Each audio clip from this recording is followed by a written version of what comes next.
Imaginez un monde vaste et inexploré, caché juste sous la surface de l'eau. Un royaume de mystères insondables, de créatures étranges et de paysages spectaculaires, où chaque plongée est une aventure vers l'inconnu. C'est l'appel irrésistible des océans, un appel qui a fasciné l'humanité depuis les temps anciens. Pourtant, malgré des siècles de curiosité, la majorité de ce monde demeure un secret, un mystère qui attend d'être découvert. C'est au tournant du XXe siècle que l'exploration sous-marine a véritablement pris son essor, propulsée par des pionniers audacieux et des innovations technologiques. Imaginez le moment où Auguste Denérouze et Benoît Rouquayrol, en 1864, ont conçu le premier scaphandre, permettant aux hommes de plonger plus profondément que jamais auparavant.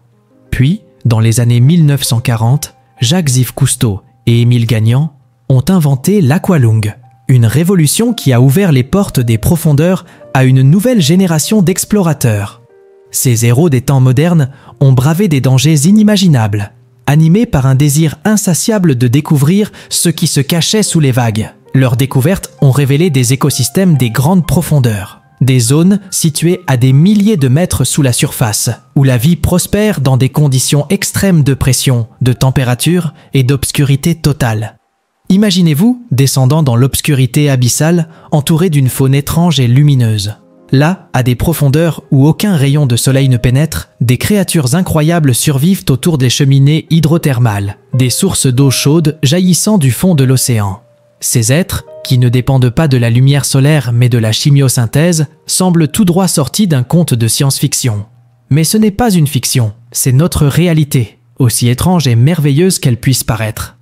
La cartographie des fonds marins a permis de découvrir des paysages sous-marins fascinants. Des montagnes sous-marines qui dépassent les plus hauts sommets terrestres, des rifts où la croûte terrestre s'ouvre pour révéler les entrailles incandescentes de notre planète, et des fosses abyssales où la vie se développe d'une manière que nous commençons à peine à comprendre. La fosse des Mariannes, la zone la plus profonde de l'océan, est un mystère en soi. En 2012, James Cameron, cinéaste et explorateur, s'y est aventuré dans un submersible spécialement conçu, touchant le fond à près de 11 000 mètres de profondeur. Ce qu'il a trouvé n'était pas simplement des créatures étranges, mais une toute nouvelle frontière à explorer, une vaste étendue d'inconnu qui défie notre compréhension. Les océans recèlent aussi des trésors archéologiques, témoins silencieux de notre histoire. Des épaves de navires antiques aux cités englouties, chaque découverte est une fenêtre sur le passé. L'épave du Titanic, retrouvée en 1985, n'est qu'un exemple parmi tant d'autres. Chaque plongée vers une épave est un voyage dans le temps, une exploration des histoires humaines de courage, de désespoir et de survie. Imaginez le frisson de découvrir une amphore grecque intacte, ou les restes d'un navire de guerre perdu lors d'une bataille oubliée. Ces trésors racontent des histoires qui enrichissent notre compréhension de la civilisation humaine. Cependant, l'exploration sous-marine n'est pas sans défi. Les profondeurs sont des environnements hostiles, où la pression peut écraser les équipements les plus robustes et où les températures glaciales menacent la survie. Chaque mission est une course contre la montre, une lutte pour surmonter les dangers et revenir à la surface avec de nouvelles connaissances. Et pourtant, les explorateurs continuent, poussés par une quête de savoir, un désir de repousser les limites du connu. Mais alors, pourquoi continuer à explorer ? Parce que chaque découverte, chaque nouvel aperçu des profondeurs nous rapproche un peu plus de la compréhension des océans et de leur rôle crucial dans le système écologique de la Terre. Parce que les profondeurs abritent des écosystèmes vitaux et des ressources potentielles qui pourraient un jour être essentielles à la survie humaine.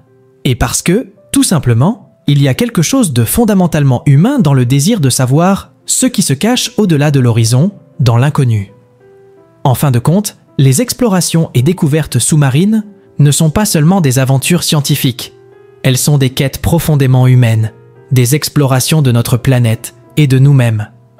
Elles sont une célébration de l'esprit humain, de sa curiosité et de son courage. Alors que nous continuons à plonger dans les profondeurs, nous découvrons non seulement les secrets des océans, mais aussi ceux de notre propre existence. Et c'est cela qui rend cette aventure si captivante, si irrésistiblement humaine.